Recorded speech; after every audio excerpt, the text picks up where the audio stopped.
रफ्तार से bullet train की स्पीड के साथ विकास की इस गति को आगे बढ़ा सके, इस दिशा में हम सबको सदैव सतर्क रहकर के कार्य करना होगा। यूपी के जिन शहरी निकाय चुनाव को CM Yogi Adityanath triple engine बता रहे थे, उस इंजन ने पटरी पर आने से पहले ही सरकार को बड़ा झटका लगा।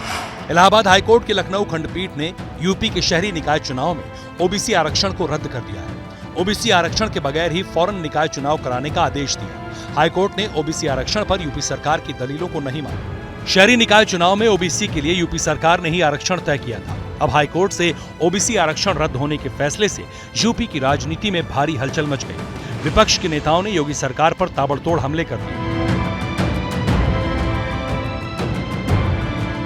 अखिलेश यादव से लेकर स्वामी प्रसाद मौर्य और शिवपाल यादव से लेकर संजय सिंह तक ने सरकार और बीजेपी को आरक्षण रद्द कराने का जिम्मेदार ठहराया।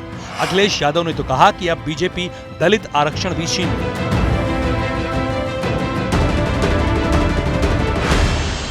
भारतीय जनता पार्टी आरक्षण विरोधी है, पिछड़ा विरोधी है। इन्हें संविधान की किसी भी व्यवस्था से कोई मतलब नहीं है। बिना आरक्षण व्यवस्था सुनिश्चित कराए ये नगर निकाय चुनाव में जाएंगे तो पूरे के पूरे प्रदेश के पिछड़े और दलित एक होकर के ऐसा सबक सिखाएंगे कि दोबारा कभी आरक्षण से खिलवाड़ करने की सपने में भी कोशिश नहीं करेंगे।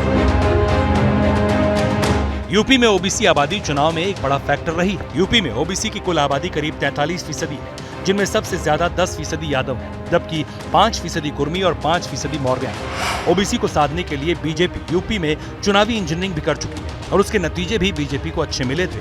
लेकिन शहरी निकाय चुनाव में ओबीसी आरक्षण पर योगी सरकार को कोर्ट में मुंह की खानी पड़ी। इसलिए सीएम योगी को बयान जारी करना पड़ा।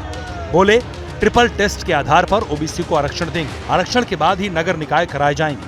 जरूरत पड़ी तो सुप्रीम कोर्ट में अपील करेंगे।